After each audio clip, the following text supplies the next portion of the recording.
Hello guys! So for today's video ay nagkayayaan nga kami nitong mga kasama ko na lumangoy daw sa dagat. At nang pagkarating nga namin dito sa dagat, abay iwan ko sa mga kasamahan kong ito. Imbis na lumangoy, ayun at naghanap ng pampain daw na umang.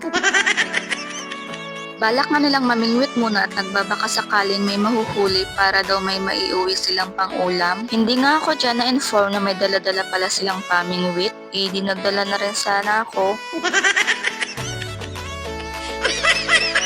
Wala na nga akong nagawa at ayan, vinedyohan ko na lang sila imbis na magtapisaw doon sa tubig. Napakaganda nga ng panahon at kahit papano kalmado yung dagat at kahit nga mainit ay hindi alintana dahil medyo mahangin. At ayan na nga guys, manghang-mangha ako sa kulay asul na kalangitan na para nangang kakulay ng dagat. Napakaganda talagang tingnan na para bang niyayaya na akong lumangoy. Pero hindi pa muna ako naligo guys dahil balak ko pang videohan yung mga kasamahan ko. Abay, panindigan mo yung pag-vlog mo Inday ha.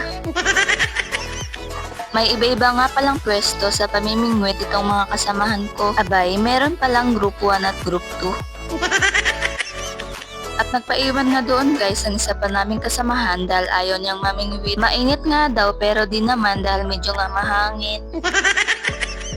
At ayan, busy na nga sa pamimingwit itong mga kasamahan ko. Abangan nyo nga guys kung ang lalaki kayo ng mahuhuli ng mga are. Nandoon nga yung dalawa guys at mukhang wala ring nahuhuli. Sabi ko sa inyo ayaw nyong maniwala. Ayan, hindi kasi kayo nagsabi sa akin na mamimingwit kayo. Hindi sana nasabihan ko yung mga isda. Ang lalaki sana ng mahuhuli nyo. Niyayaya ko nga pala silang lumangoy guys pero maya-maya na raw. Sayang raw kasi baka may mahuhuli pa sila. At ayan, may nahuli na nga yung isa. Ito pa lang ang kauna-unahang huli nila. Hindi ko nga alam guys kung anong tawag sa isda na yan. Pero mukhang familiar sa akin yung kulay at itsura. At dahil dyan mukhang namotivate nga lalo ang mga to na magpatuloy. Dahil kahit maliit nga daw ay okay na yan.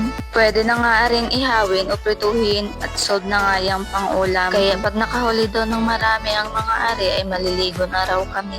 By the way nga guys, ito nga pala yung itsura ng tabing dagat dito sa amin sa Tablas Romblon. Wala lang, share ko lang. Nga pala wala pang nahuhuli kahit isa itong isang kasama ko. Nabuburyong na nga daw siya at wala nga daw kumakain sa pampain niya.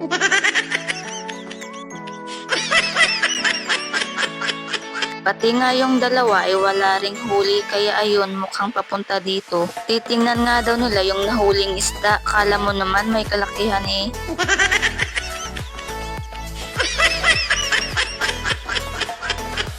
At ayan na nga yung dalawa at ayaw na nga nilang mamingwit dahil wala raw silang nahuhuli.